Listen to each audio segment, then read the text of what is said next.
दुनिया वैसी नहीं है जैसा आप सोचते हो, दुनिया वैसी है जैसे आप हो।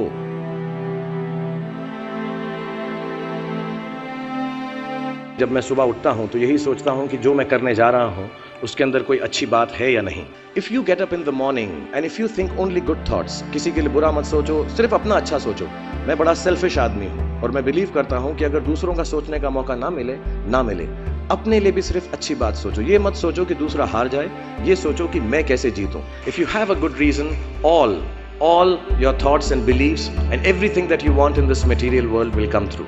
I remember मैंने टीवी में एक सीरियल किया था, आप लोग शायद बहुत सारे यहाँ पे छोटे इन्होंने देखा नहीं होगा, एक फौजी सीरियल किया था मैंने।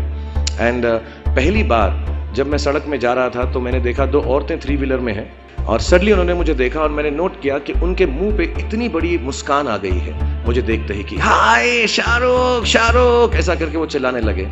And to me the greatest moment in my life and the greatest desire in my life became कि मैं लोगों को मुस्कुराने की रीजन दे सकूं, उनको मुस्कुराने का रीजन दे सकूं। तो जब मैं मुंबई आया, जैसे जवान लोगों के थॉट्स होते हैं कि मैं बहुत पैसे कमाऊंगा, बहुत नाम कमाऊंगा, बड़ा घर करूंगा, मेरे दिमाग में 2 मेन चीजें इन सब मटेरियल चीजों के पीछे थी।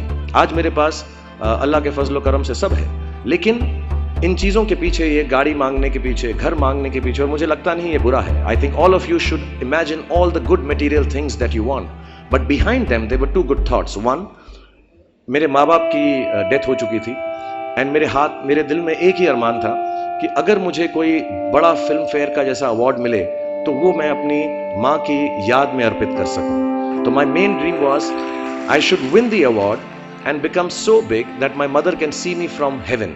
मेरे दिल में ये था। और दूसरी बात ये थी कि जो भी मैं काम करूं, जितने साल भी मैं काम करूं, मैं लोगों को मुस्कुराने के रीजंस देता रहूं। So my thoughts were always very positive. My reasons were very, very clear कि I will do this to bring smiles to people's faces. And that's the God's honest truth.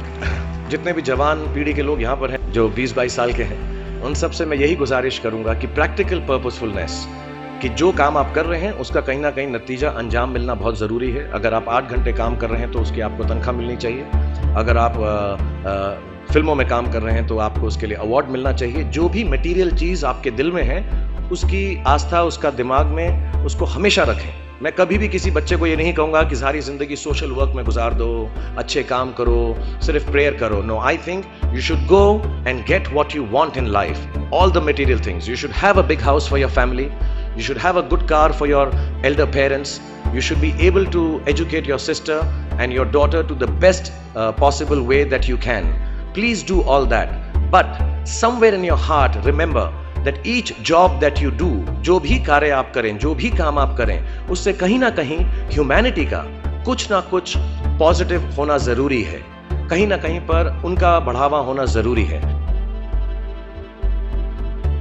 The world does not need a new religion. What it needs is the thread of understanding that can bind all religions together.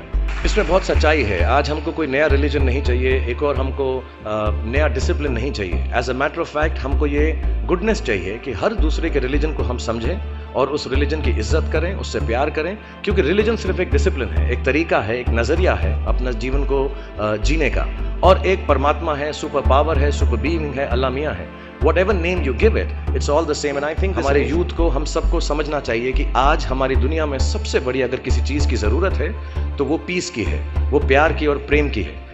And I truly believe warring, fighting, being violent has got no meaning at all.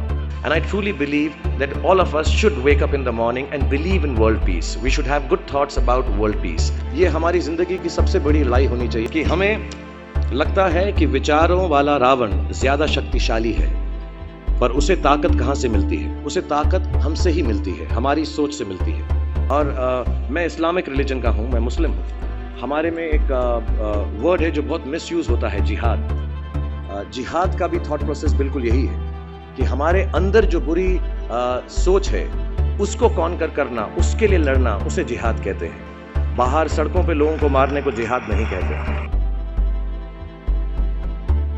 कुछ लोगों ने Steve jobs के बारे में सुना होगा। उन्होंने अपने अंतिम समय में 6 महीने में रियलाइज किया कि जब भी मुझे मालूम पड़ा कि अब मेरी मौत करीब है, मुझको फेलियर और सक्सेस दोनों का डर या उससे खुशी खत्म हो गई। मेरे दिल में सिर्फ एक ही बात थी कि जब भी मैं कोई चीज बनाऊंगा, कंप्यूटर बनाऊंगा या कोई भी गुड बनाऊंगा, उससे इंसानों का, ह्यूमैनिटी का क्या फायदा होगा. So I want to tell all the youngsters, please do whatever you want to do in terms of being well off materially, but somewhere keep a spiritual thought that the world should be a better place because you were born in it. विचारों का रावण जब खत्म होगा तभी जीवन जी उठेगा, तभी जीवन खिल उठेगा और तभी जीवन में निखार आएगा.